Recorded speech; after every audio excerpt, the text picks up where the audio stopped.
안녕하세요. 부동산 에이전트 김원석입니다.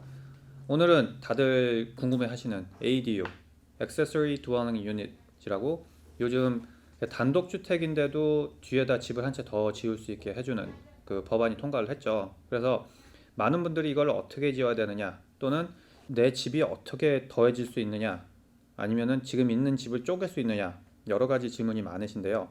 제가 이걸 한번 오늘 같이 알아보도록 하겠습니다.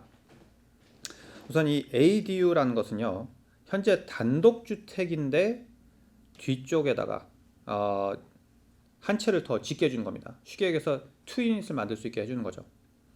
근데 이 다른 점은 뭐냐? 투유닛과 단독주택 ADU가 다른 게 뭐냐면, 우선 투유닛은 처음부터 조닝 자체가 이 집을 두 채를 지을 수 있게 조닝이 정해져 있는 것이고, 이 ADU를 짓는다는 것은 단독주택 조닝인데도 단독주택이 있으면서 뒤에 추가적으로 집을 한 채 더 짓게 해주는 차이가 있어요.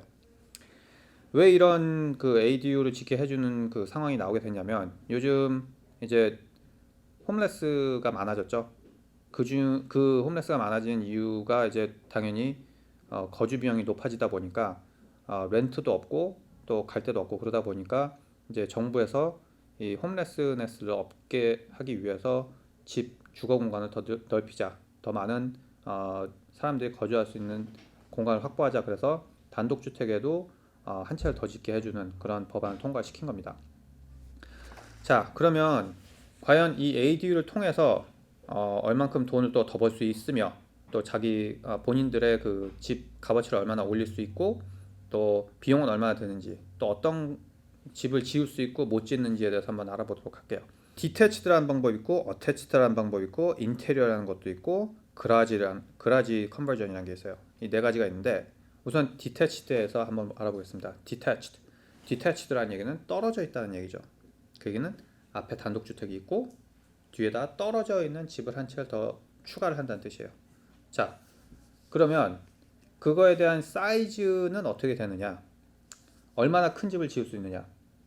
LA 시리의 경우에는 1200 스퀘어핏이 맥시멈이에요. 그리고 현재 가정주택, 단독주택의 절반까지가 또 맥스예요. 그러니까 둘 중에 하나 작은 걸로 가야 됩니다. 그러니까 예를 들어서 집이 3000 스퀘어핏인데 1500 스퀘어핏을 지을 수는 없어요. 예를 들어서 2000 스퀘어핏짜리 집이다. 그러면은 1500 스퀘어핏을 지을 수가 없어요. 왜? 50% 맥스에 걸리니까. 그래서 1000 스퀘어핏까지만 지을 수가 있는 겁니다. 어태치드는요, 집을 추가를 하는데 붙어 있는 집을 하나 더 추가해서 만들 수 있다는 얘기죠. 그러면 떨어져 있는 집이 아니라 현재 존재하고 있는 단독주택 앞에 집에다가 뒷채를 더할 수 있다. 자, 그러면 이건 역시 사이즈가 어떻게 나올 수가 있을까요? 디태치드나 어태치드나 늘릴 수 있는 크기는 똑같다. 그러니까 어태치드 경우에는 마찬가지로 1200 스퀘어핏에서 50%둘 중에 하나 작은 걸로 더 만들 수 있다는 얘기입니다. 자, 그러면 인테리어라는 것이 있어요. 또 인테리어 ADU. 이건 뭐겠습니까? 예를 들어서 땅 사이즈가 작은데 집은 이미 맥시멈으로 지어놨어요. 보통 FAR이라고 하죠. Floor Area Ratio. 이게 얘기는 땅 크기당 몇 퍼센트의 집을 지을 수 있냐. 한국말로는 용적률. 그죠? 한국말로는 용적률이라고 하죠. 이 용적률이 33%인 데도 있고 45%인 데도 있고 뭐 60%인 데도 있고, 그거는 이제 조닝마다 다른데요. 예를 들어서 45%라고 했을 때, 편하게 50%로 할게요. 예를 들어서 10,000스퀘어핏짜리 땅이 있는데 집이 5,000이 지어져 있어요. 그러면 이 집에다가 ADU를 더할 수는 없습니다. 왜? 용적률이 이미 꽉 찼기 때문에. 그래서 이런 집은 반으로 나눠서 2,500, 2,500짜리 집을 만들 수가 있는 거죠. 인테리어 ADU를 해서 ADU가 1200으로 변해야 되는 건가?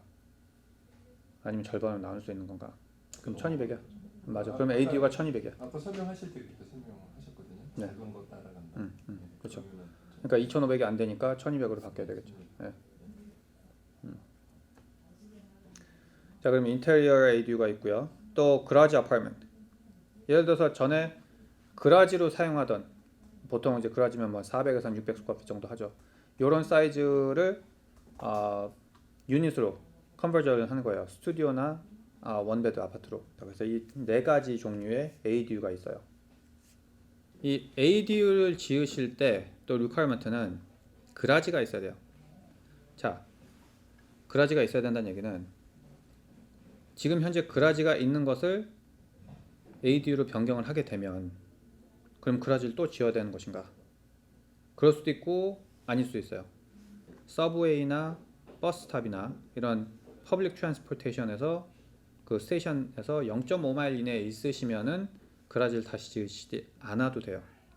하지만 만약에 이런 그 0.5마일 있지 않으시다 그러면은 그라지 그 파킹을 할 수 있는 그라지를 지어 주시는 게 리퀘어먼트인데 이런 것들을 다 미리 아실 수는 없고요.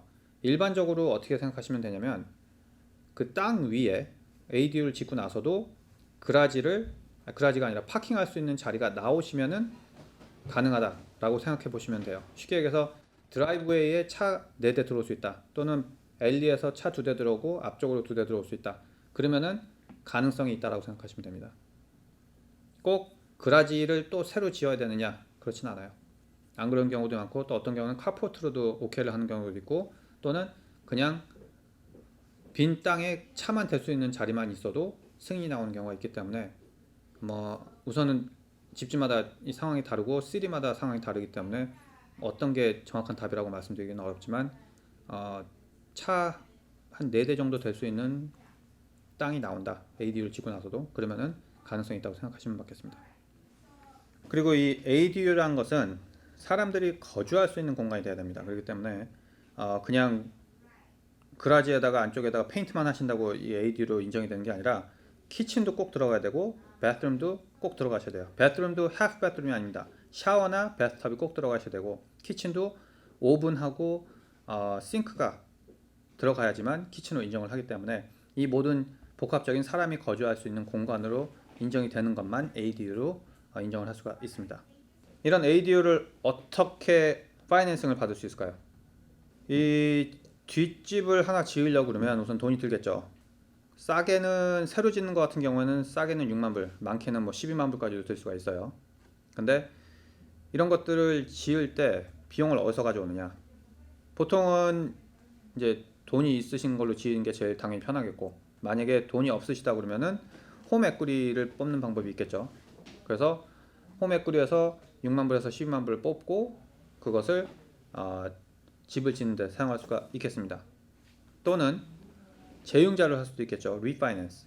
재융자를 해서 30년 고정으로 묶고 그것에 대한 페이먼트를 하는 방법이 있겠죠. 그렇게 되면은 그 금액들을 가지고 공사를 하신 방법이 있고 또 한 가지 방법은 컨스트럭션 융자를 받으신 방법도 있는데 이거는 제가 권해드리고 싶지 않은 방법 중에 하나예요. 컨스트럭션 융자 같은 경우는 우선 이자도 높고 물어보는 게 되게 많고 까다로워서 컨스트럭션 전에 해보지 않으신 분들은 거의 융자가 나오시지 않을 확률이 훨씬 많습니다. 다른 한 가지 융자 방법은 김원석 부동산에서 그 파이낸싱 해드리는 방법을 가르쳐 드릴게요. 저희는 우선 파이낸싱을 하실 때 이자율은 10%를 받습니다.